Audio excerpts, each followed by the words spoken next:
and I'm going to talk to you today about vanilla. Vanilla is probably one of the best known of all flavourings. Hardly a day goes by without us consuming vanilla in one way or another, whether it's in cakes or biscuits or ice cream. You will find vanilla everywhere. And vanilla is one of the most beautiful flavours I can imagine. It's just so wonderful and fragrant.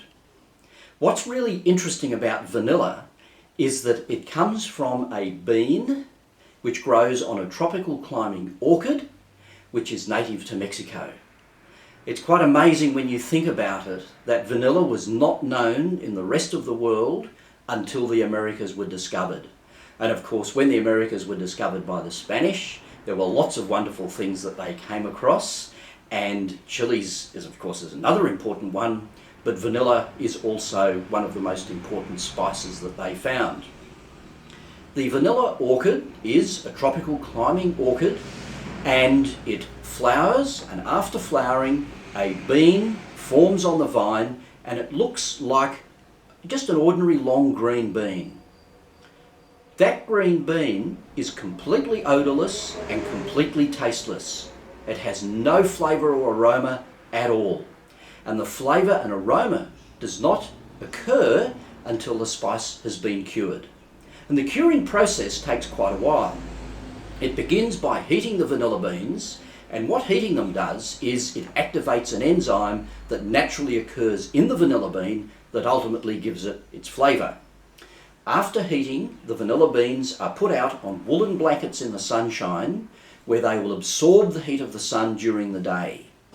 At night, the beans are wrapped up in their woolen blankets and they're put to bed on curing racks for the evening, where they will sweat during the tropical night. The next day, the beans are taken and they're put back out in the sunshine on the woolen blankets.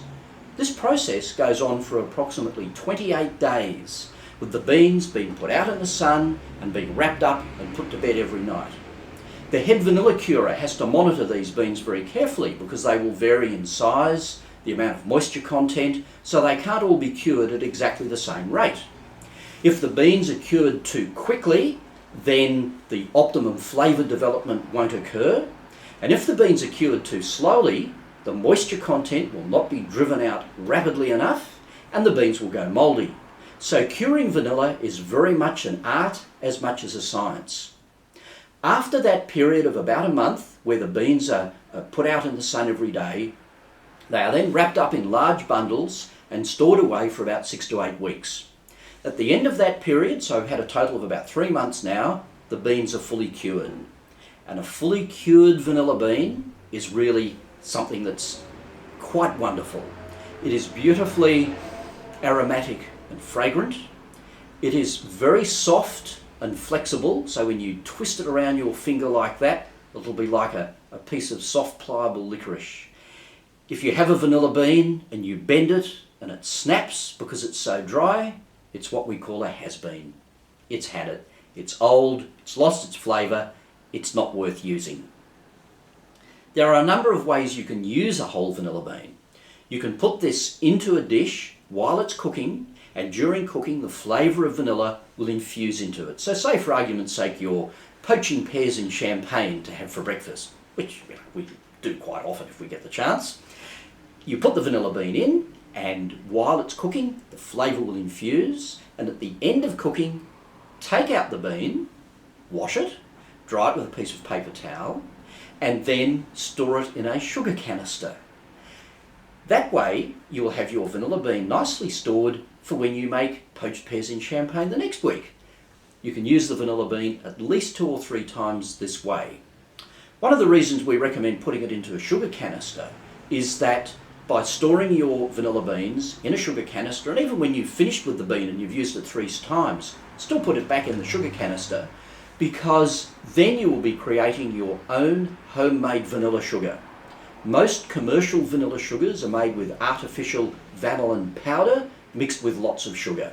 So why pay for that when you can make your own vanilla sugar at home and it will be beautifully natural? The other way to use a vanilla bean is to scrape the seeds out. So you slit the bean open, You scrape out the seeds and then you mix the seeds into whatever you're cooking. It's really like adding concentrated vanilla to a dish. And you'll find that when you do that, you will get a really beautiful, full-bodied vanilla flavour.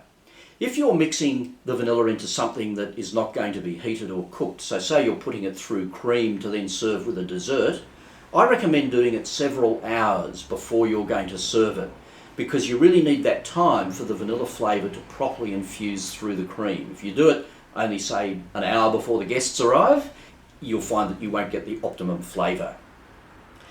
You can also buy vanilla extract. Now, a vanilla extract is a liquid which is made from taking vanilla beans that have been chopped up. They're soaked in alcohol and water. The water is then distilled off to leave you with the vanilla extract in suspension in the alcohol. And a vanilla extract is quite strong, so you don't need to use very much.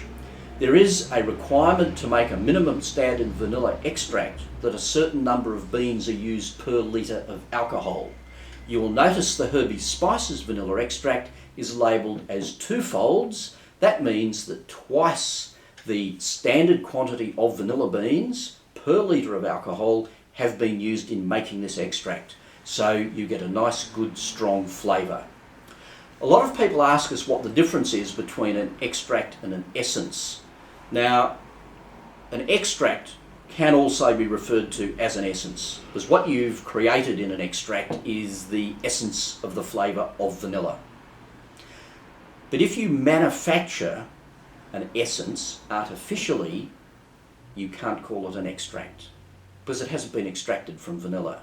It has to be called a vanilla essence. And under most countries' legislations, it would also have to be stated that it is artificial if it is. But there's really no substitute for the natural one. You will also notice on the market that there are a lot of vanilla pastes.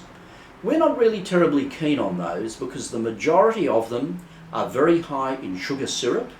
They usually have alginates or other thickeners to create a thick consistency.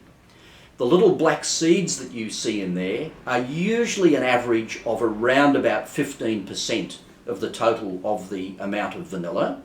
And the other thing is that mostly when those seeds are put into a vanilla, so-called vanilla paste, they are seeds that have been taken from what we call spent beans. That is, the beans that are left over after making a vanilla extract. So really, like most things in life, you're better off using the real natural thing and also using a natural vanilla extract. And that way you'll always get the best flavour. Don't always think of vanilla as something that is only used in sweet cooking, because it can be used in savoury dishes as well. And we have a lovely recipe for a vanilla chicken where vanilla is actually used to spice a very pleasant, creamy chicken dish. As I always say with your spices, be involved with them, smell them every time you use them, really enjoy them. And I look forward to talking to you some more about the wonderful world of spices.